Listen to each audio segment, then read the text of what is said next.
May 7th, 1942. Above the shimmering, empty expanse of the Coral Sea, they met to kill, they met to die. 27-year-old Lieutenant William Hall, USN, clenched the stick of his SBD Dauntless scout bomber, his eyes raw from scanning the endless blue for the faintest smudge of smoke, for the telltale wake of an enemy fleet that had remained invisible for days. Hours of searching, hours of silence, hours of waiting. Hundreds of miles away, beyond the curve of the Earth, Lieutenant Commander Kakuichi Takahashi of the Imperial Japanese Navy carrier Shokaku briefed his pilots, his voice a calm instrument against the thrum of the ship's engines, his mind a cold calculus of torpedo drop altitudes and fighter escort formations. They were hunters, and they were the hunted, faceless adversaries in a revolutionary and terrifying new form of naval warfare where the enemy was a radio signal, a shadow on a radar screen, a fleet you would never see. But a story exists, a persistent rumor born in the hushed debriefings on the decks of the carriers Lexington and Yorktown, and whispered in the bars from Pearl Harbor to San Diego long after the fires were out. A story that has no place in the official records. The story of the salute, it's a simple tale, almost a myth. They say that before the chaos began, before the sky filled with flak and the ocean was scarred with burning oil, two lone reconnaissance pilots, one American, one Japanese, crossed paths high above the battlefield. A moment of impossible peace, a shared recognition of the lonely sky, the humming engine, the duty that awaited them both. And then the gesture. A slow, deliberate salute from one cockpit to another. A knight's farewell before the joust. The after-action reports are silent. The folder designated Coral C-7A, Pilot Accounts, Unverified, contains hundreds of pages of transcribed interviews detailing engine trouble, fuel consumption, and the terrifying effectiveness of the Japanese Zero. But of a salute, there is not one word. The official narrative contains only grim statistics. So where did the legend come from? Perhaps from a single exhausted airman trying to make sense of an impersonal slaughter. Perhaps from a journalist searching for a sliver of chivalry in a war defined by industrial killing. They whispered it was a sign of respect between aviators. They said it proved that even in the heart of the storm, honor could exist. This is the search for that salute. It is an investigation into a ghost, a phantom of wartime folklore that has endured for 80 years, clinging to the history of the world's first carrier battle. By peeling back the layers of myth, by digging into the declassified logbooks, the censored letters home, and the fading memories of the last men who were there, we will hunt for the truth of that single impossible moment. We will uncover what truly happened in the skies over the Coral Sea, and in doing so, find a story more profound than any legend. May 4th, 1942. The Coral Sea. The ships never saw each other. Not one captain on the bridge of an American vessel laid eyes on a Japanese warship. Not a single lookout in a Japanese crow's nest spotted the low, gray silhouette of an enemy carrier. For 4 days, two of the most powerful naval fleets ever assembled hunted each other across a vast, shimmering emptiness northeast of Australia. They were ghosts to one another, phantoms on the horizon, and they would fight a battle that would kill the old world. This was not Jutland. This was not Tsushima or Trafalgar. Those were battles of sight and smoke. Battles of colossal steel behemoths, Dreadnought, Iron Duke, König, Friedrich der Grosse, closing to within 20,000 yards to pound each other into scrap with 16-inch guns. A brutal, close-range slugfest where admirals watched shell splashes through long glasses and maneuvered their battle lines like ancient phalanxes. The old men, the battleship admirals, understood that. They trusted it. Steel against steel. But that was another war. A dead war. And then the main thing started. The enemy now was a radio signal, a blip on a primitive radar screen, a frantic coded message from a lone scout plane hundreds of miles away. The enemy was a theory, a calculation on a chart in a flag plot room, a ghost, a rumor, a threat that existed only in the mind until the bombs began to fall. The folder in Vice Admiral Fletcher's flag quarters was thin. It contained whispers from Pearl Harbor, intercepts, analysis. The code name was Magic. It said the Japanese were coming for Port Moresby in New Guinea, coming to cut Australia off from the world. The folder listed their forces: 2 large carriers, 1 light carrier, a fleet of cruisers and destroyers. Names on a page: Shokaku, Zuikaku, Shoho. They were just words. 200 miles away, aboard his own flagship, Vice Admiral Takeo Takagi had a similar folder. It spoke of Task Force 17. It whispered the names of the American carriers: Lexington, Yorktown. He too was fighting ghosts. 2 fleets, separated by a distance greater than London to Paris, were moving to kill each other. Blindly. The weapons were no longer the guns. The guns were silent. The real weapons were the ships themselves. Not fighting ships, but floating airfields. Floating islands of steel and gasoline and high explosives. The USS Lexington, Lady Lex, a Titan displacing over 47,000 tons. The USS Yorktown, smaller, nimbler, rushed from repairs at Pearl Harbor with civilian yard workers still aboard. And their counterparts, the new and formidable Shokaku and Zuikaku, the pride of the Kido Butai, and the smaller, more vulnerable Shoho. These were the queens on the new chessboard. Everything else, the cruisers, the destroyers, were just pawns to protect them. Imagine a tactical chart from the battle. It would be mostly empty blue, a vast, featureless expanse of ocean. In the lower left, a cluster of pins for Task Force 17. In the upper right, a cluster for the Japanese striking force. And between them, nothing. Nothing but water. But then the grease pencils would come out. An aviator's report, a sighting, and a line would be drawn. A thin, hopeful, desperate line. The flight path of an attack group. Dauntless dive bombers, Devastator torpedo planes, Wildcat fighters. They would fly for hours over that empty blue, navigating by dead reckoning and faith. That line was everything. The line was the battle. It was a radical departure. A heresy. For centuries, naval power was measured by the weight of broadside, the thickness of armor plate. A ship's power was what it could see and what it could shoot. Now, a ship's power was its reach. Its invisible arm, stretching out 100, 200, 250 miles. The sailors on the decks of the Yorktown never saw the enemy, but they saw the 33-year-old Lieutenant Commander Jimmy Flatley lead his fighters off the deck. They saw Lieutenant Commander Joe Taylor's torpedo squadron lumber into the air, low and slow. They were the fists. The ship was just the shoulder that threw the punch. This was the validation of the prophets, of men like Billy Mitchell, who was court-martialed for his belief in air power, of theorists in Newport and Itajima who had been wargaming this exact scenario for years. They wrote papers, they gave lectures. The old guard, the battleship admirals, they scoffed. An airplane sinking a battleship? Impossible. A flimsy thing of fabric and wire against a fortress of hardened steel? Absurd. $6 million. That was the cost of a single battleship. $6 million of floating artillery. The Japanese knew. They had practiced it. At Pearl Harbor, they had proved the theory in fire and blood. But that was a raid. A surprise attack on a sleeping fleet. This was different. This was 2 carrier fleets awake and hunting, meeting in open combat for the first time in human history. The tension on the bridges was a new kind of tension. It was the agony of helplessness. Frank Jack Fletcher, commander of the American task force. Takeo Takagi and Tsuchihara on the Japanese side. They could only wait. Their fate was not in their hands. It was in the hands of 20-year-old pilots strapped into cramped cockpits, flying into a storm of anti-aircraft fire hundreds of miles from home. Their world shrank to the fuel gauge, the compass, the crackle in their headphones, the map spread across their knees. Visual comparison. Think of it this way. A traditional naval battle was a knife fight in a dark room. Tense, brutal, intimate. You could see the face of your killer.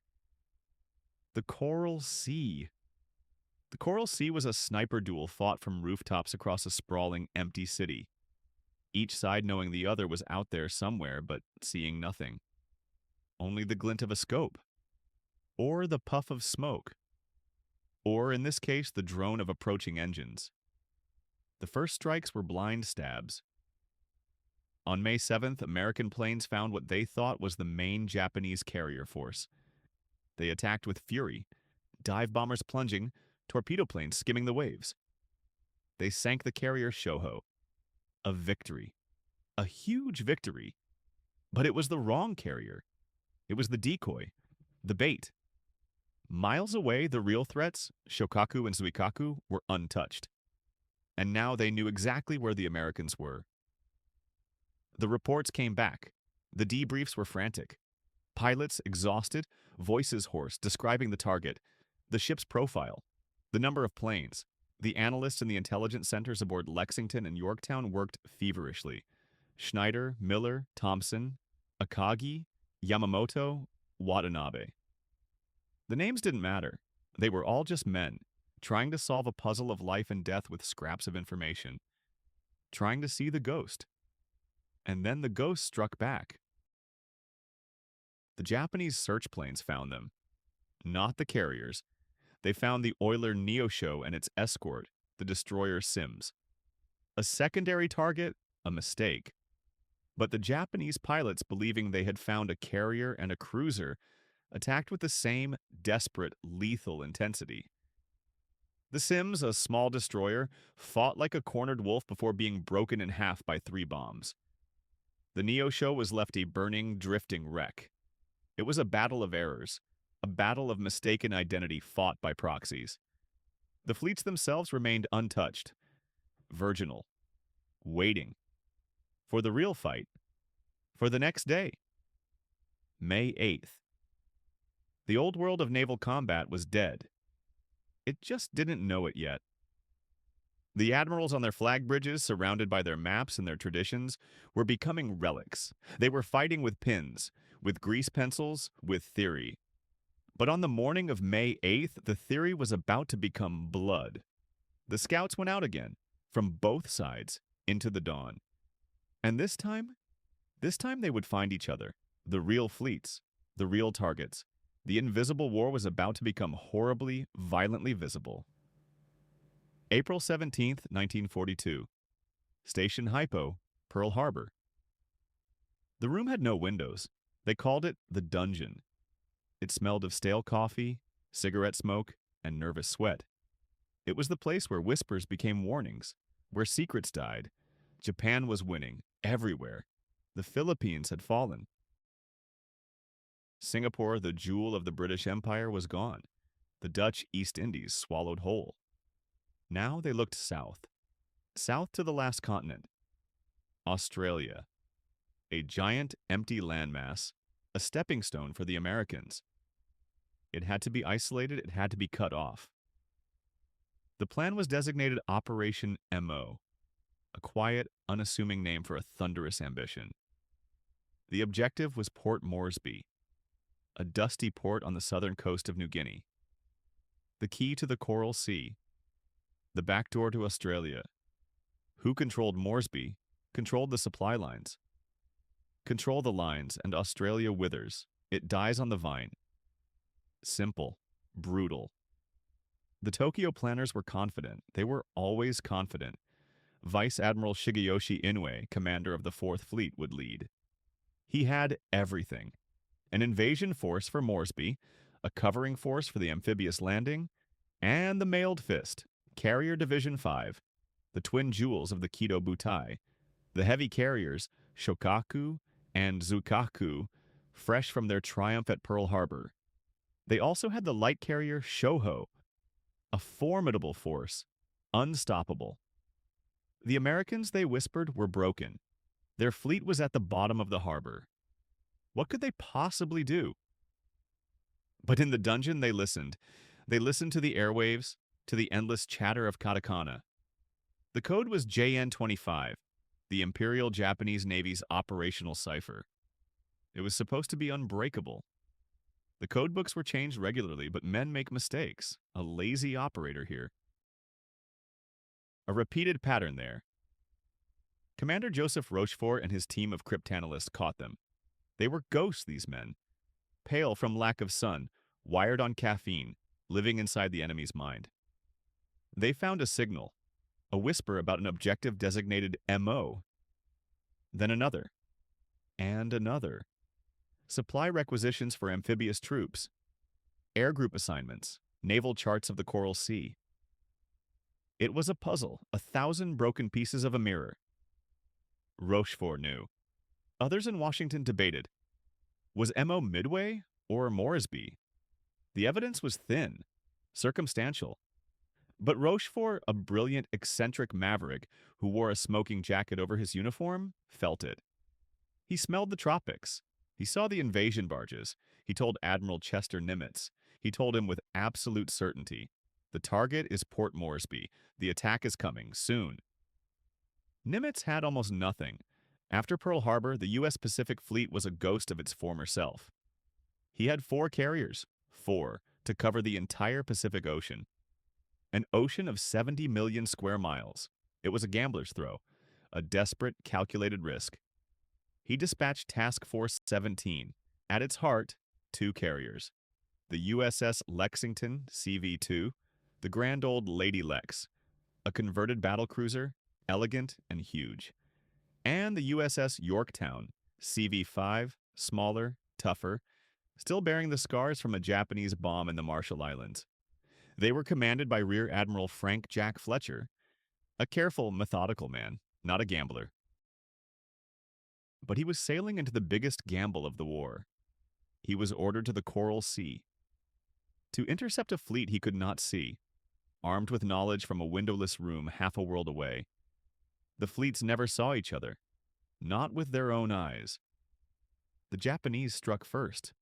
Their planes searching found an oiler, the Neosho, and its escorting destroyer, the Sims. They mistook them for a carrier and a cruiser, a terrible, fatal mistake. They pounded them into scrap metal, a waste of pilots, a waste of bombs. The main American force remained hidden. For now, then the Americans got their turn. Scout planes from Yorktown found a Japanese carrier, the small one, the Shoho. She was covering the invasion fleet. She was exposed, alone. The call went out. Attack! Repeat, attack! Dauntless dive bombers from Lexington and Yorktown converged. 93 aircraft against 1 small ship. It was not a battle, it was an execution. Lieutenant Commander Robert E. Dixon, leading the Lexington Scouts, radioed a message that would become legend, a message dripping with the cold fury of combat. Scratch 1 flat top. Just like that, the Shoho was hit by at least 7 torpedoes and 13 bombs.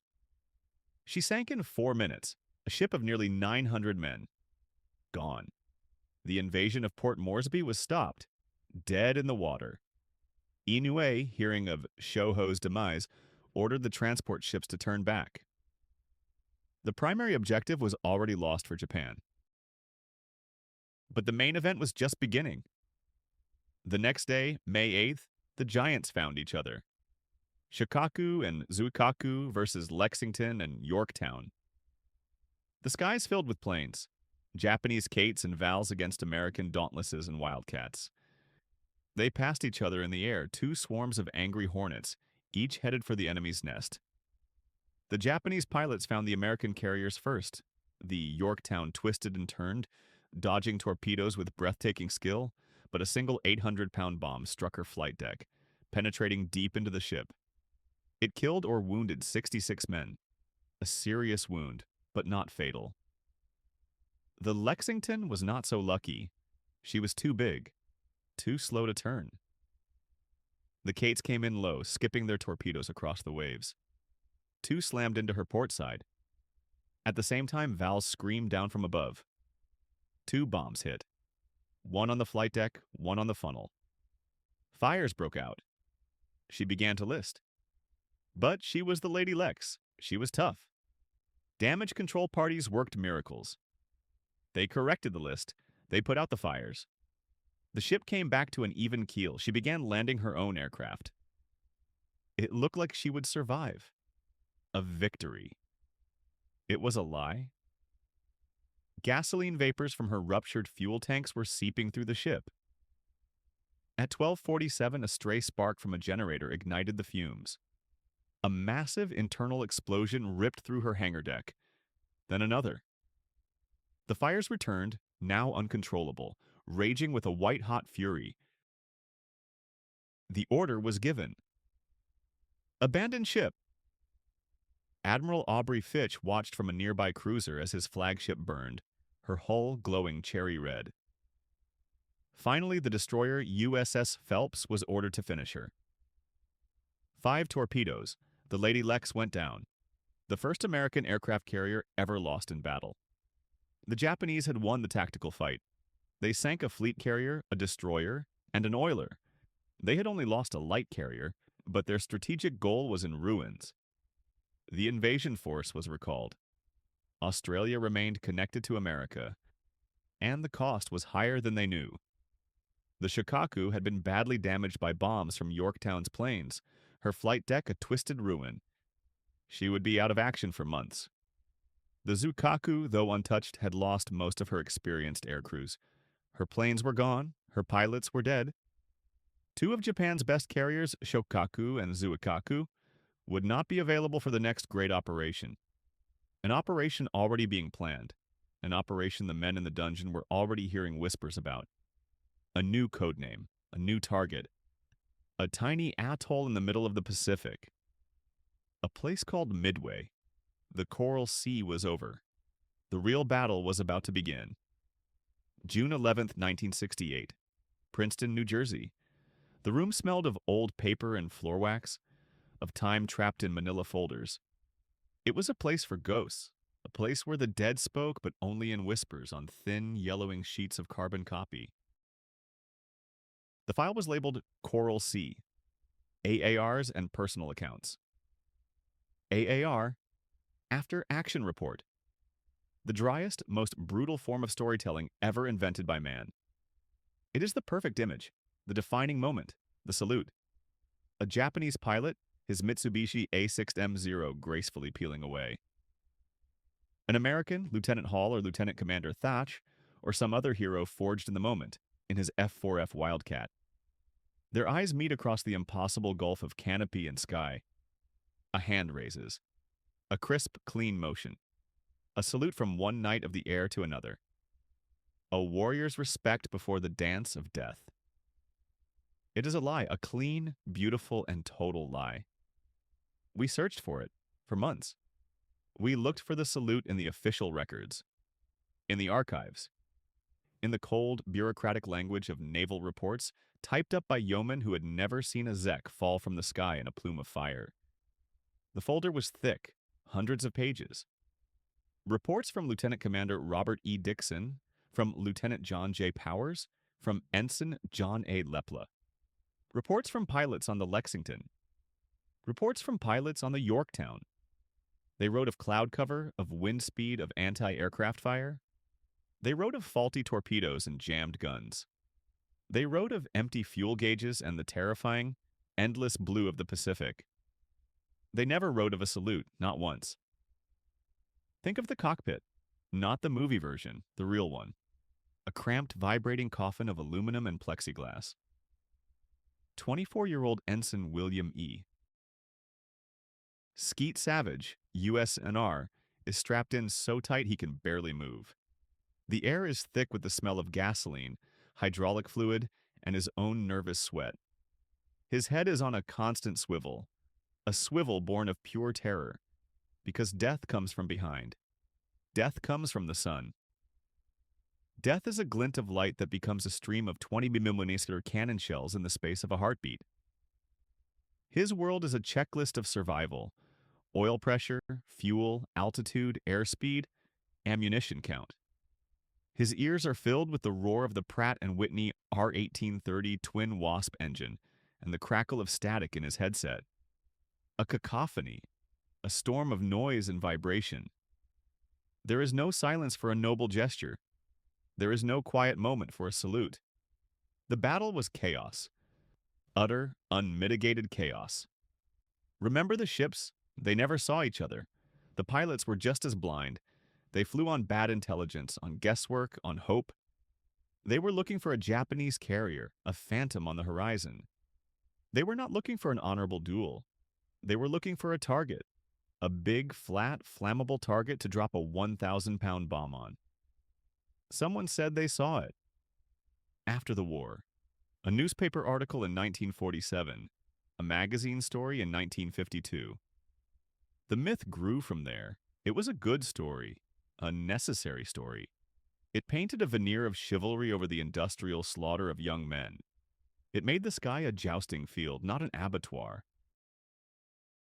The myth was born in a projection booth in Hollywood, not in the cockpit of a dauntless dive bomber. It was written by men in comfortable chairs, not by boys trying to wrestle a burning plane back to a deck that might not even be there anymore. And the communication, there was none. Radio discipline was a joke. Voices screaming over each other, garbled coordinates, frantic calls. Scratch one flat top, Dixon's famous message. A moment of clarity in a sea of confusion. But for every clear message, there were 100 broken ones. 100 pilots lost, flying in the wrong direction, their radios spitting static. Saluting an enemy? They would have been lucky to find their own friends. Lucky to find their own ship. Many did not. We found a transcript, a debriefing. Lieutenant J.G. Walter F. Haas, 25 years old from Portland, Oregon. His SBD Dauntless was shot up. Badly, he ditched it. Spent 2 days in a life raft with his radio man gunner, IRM-2C DC Liska. The debriefing officer asked him about the engagement, about the Japanese pilots. The report stated, subject pilot described enemy aircraft as aggressive and accurate. No quarter given. No quarter, not a salute. We spoke to a historian, Dr. Alistair Finch, a man who had dedicated his life to the Pacific War. He laughed when we asked, a dry, rasping sound. Chivalry? He said, tapping a stack of papers. These are maintenance logs, reports of faulty oxygen masks. Reports of guns that froze at 15,000 feet. Chivalry? They were trying not to get a cannon shell through their engine block. They were trying to find their own carrier before they ran out of fuel and ditched in a shark-filled sea. Saluting was the last thing on their minds. The very last. So we put the romantic image away, the clean salute. The night of the air, we replaced it with the truth.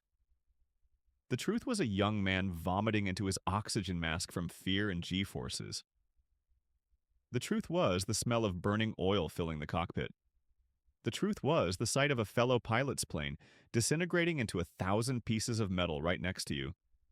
Schneider, Becker, Wagner, Kaufmann, Kleine, Gross. Names on a memorial wall.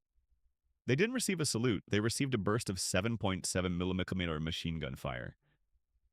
The myth is a comfort, but the files tell a different story. The files don't speak of honor, they speak of survival.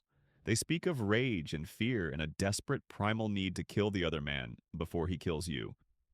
There was no time, no space, no thought for chivalry, nothing. Zero.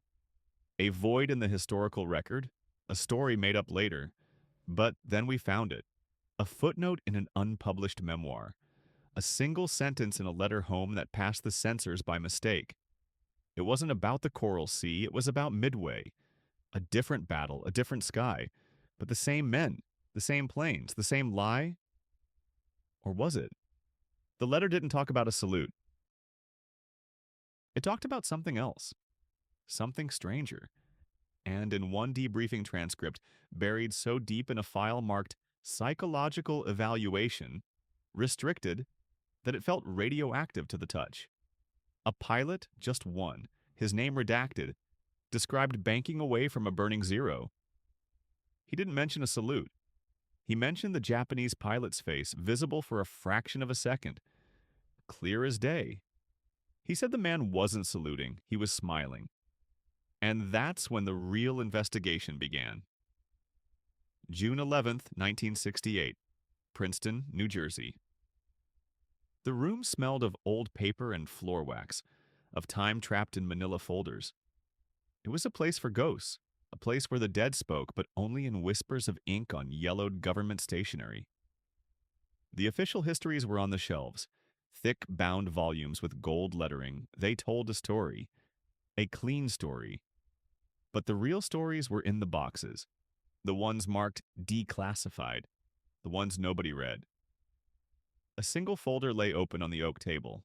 Its title was stark: Posthumous Commendations, USN, Southwest Pacific Theater. Inside, the words were cold, formal. For conspicuous gallantry and intrepidity at the risk of his life above and beyond the call of duty. Words, just words. They tried to capture lightning in a bottle. They failed. They always failed.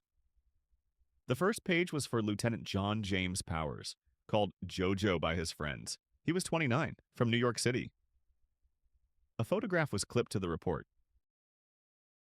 A young man with dark hair and a steady gaze. He looked like someone you'd see on a city street. Someone who should have grown old. He didn't. May 8th, 1942. Above the Japanese carrier Shokaku, his SBD Dauntless was on fire, trailing black smoke like a funeral shroud.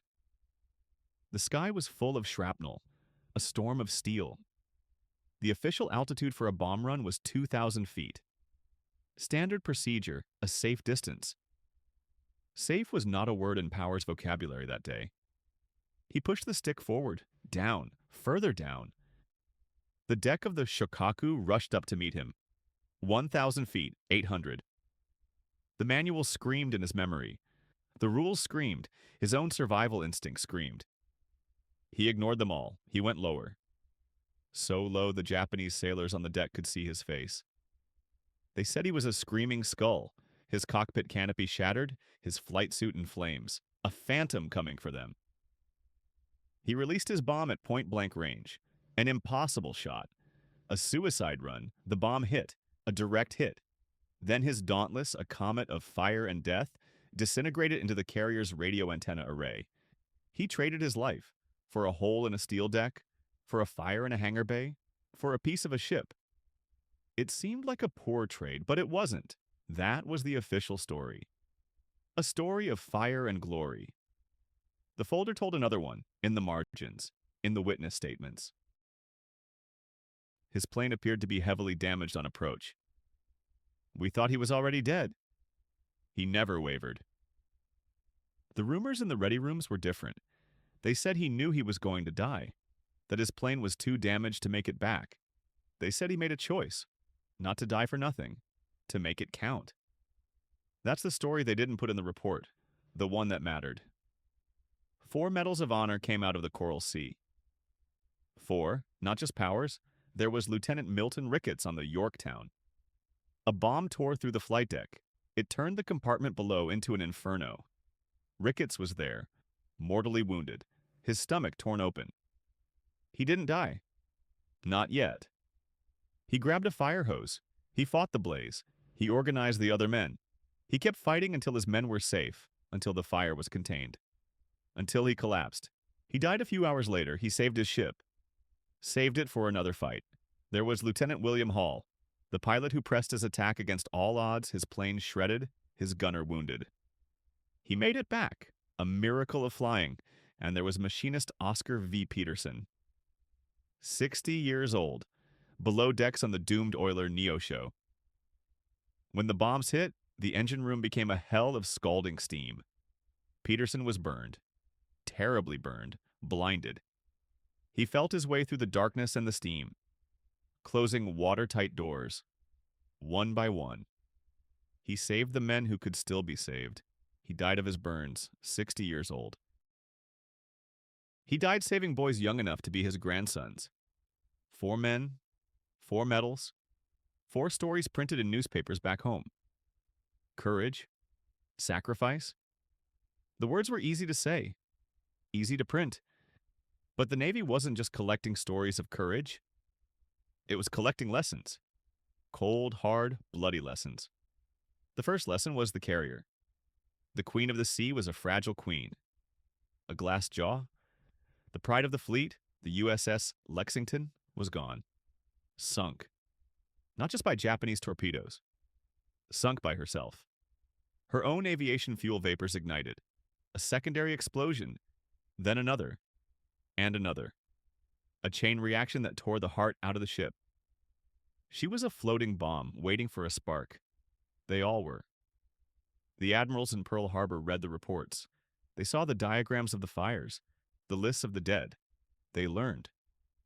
The second lesson was coordination, or the lack of it. Fletcher's carriers were here. Crace's cruisers were there. MacArthur's planes were somewhere else. They were fighting 3 separate battles that were supposed to be won. Intelligence was everything. The men in the dungeon at Station Hypo had given them the location, the time, the target. But on the sea, the fog of war was thick. Planes searching empty ocean. Ships sailing in circles. It was a chaotic, clumsy, desperate affair. A knife fight in a dark room. Both sides made mistakes, horrible mistakes. The Americans almost lost the Yorktown. They did lose the Lexington. A carrier, an oiler, a destroyer. 66 aircraft, 543 men, killed, wounded, missing. A heavy price. A very heavy price. But the Japanese, their mistakes were different. Quieter, more subtle, and far, far more costly in the long run. They won the battle on the scoreboard. A tactical victory, the analyst called it. They sank more tonnage. But they lost something they couldn't replace. Admiral Takagi, aboard his flagship, sent a victory message. He reported 2 American carriers sunk. 2. He was wrong. The Yorktown was hurt, but she was alive. Crawling back to Pearl Harbor, a ghost a Japanese scout plane had mistaken for dead. This mistake would breed overconfidence, a fatal flaw, and then there were the pilots. The carriers, Shokaku and Zuikaku, were the pride of the Kido Butai, the best of the best. After the Coral Sea, Shokaku was a wreck, limping home for massive repairs. Zuikaku was untouched, but her air group was decimated, slashed to pieces. Not just the planes, the men, the veteran pilots, the aces from Pearl Harbor, from the Dutch East Indies, from the Indian Ocean raids. Dozens of them were now at the bottom of the sea. Their experience, their skill, their irreplaceable knowledge, gone. Forever. A carrier could be built in a year. A pilot took much longer to forge. Japan couldn't afford the loss. Not then. Not with what was coming. The folder in Princeton held one last document, a memo, from CINCPAC to the Naval Staff. It was dated May 29th, 1942. It didn't talk about medals. It didn't talk about courage. It talked about empty flight decks.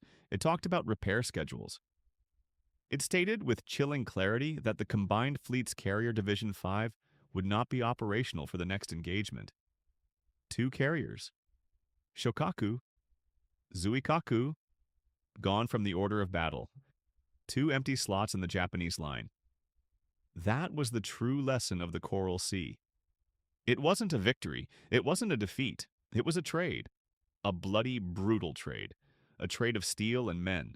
And America, it turned out, had more of both. The old historian in the silent room closed the file on John J. Powers. The ghosts of the Coral Sea went quiet. But on the table next to the box marked Coral Sea was another, thicker box. It had a different label. A code name that was once a secret whispered only in the most secure rooms in Washington and Tokyo. A name that meant nothing to most people. Just a tiny island. A speck of sand and coral in the vast, empty Pacific. The name on the box was Midway. But what if the most important transmission during the entire Battle of the Coral Sea was not a coded naval signal but a silent, human gesture? What if the true meaning of those 4 days in May of 1942 is not found in any after-action report, but in a fleeting moment of shared humanity between 2 men sworn to kill each other? The official records remain stubbornly silent. The archives are empty. No mention in the log of the USS Yorktown, that scarred and resolute veteran of the fleet. No confirmation in the translated captured documents of the Imperial Japanese Navy. There is only a whisper, a ghost of a story passed from a flight deck mechanic to a journalist decades after the guns had cooled. A story of Lieutenant William Hall, or perhaps another pilot just like him, his eyes raw from scanning the Pacific emptiness. A story of an opposing aviator in a Mitsubishi Zero, a phantom with no name. One fleeting moment of recognition, a shared glance across a few hundred yards of empty air, a salute. History is written by the victors. It is written by the archivists. It is a story of tonnage sunk and aircraft lost, a story of strategic objectives met or missed. The numbers tell one story. The intelligence report that stated, with chilling clarity, that Carrier Division 5, the mighty Shokaku and Zuikaku, would be out of the fight was a number, a calculation. A cold, hard fact that would seal the fate of the combined fleet at the Battle of Midway weeks later. This is the history of nations. This is the history of machines. It is a chronicle written in ink and steel. But there is another history, a history of men. It is not found in the grand designs of admirals poring over maps. It is not found in the schematics of the Wildcat or the Dauntless. It is found in the quiet terror of the cockpit. It is found in the space between two opposing aircraft, the space between two empires, the space between one heartbeat and the next. They came as instruments of the state, extensions of national will, cogs in a vast machine of war. They met as individuals, sharing the same sun, facing the same abyss. Not an American, not a Japanese. Just a pilot, just a man. Did it really happen? Did a pilot from the Shokaku, moments from unleashing death, offer a final, formal acknowledgement to the man he was sworn to destroy? Did an American, hand tight on his stick, return a sign of shared fate? A warrior's nod to a fellow traveler on the road to oblivion? The truth remains somewhere between the lines of official denial, between the fading memories of old men, between the crushing silence of the deep where so many of them now rest. We will search for answers in documents and dispatches, but perhaps the real story was never meant to be recorded. Perhaps it was only ever written in the air. Some secrets are buried with the ships. Others are carried forever in the sky.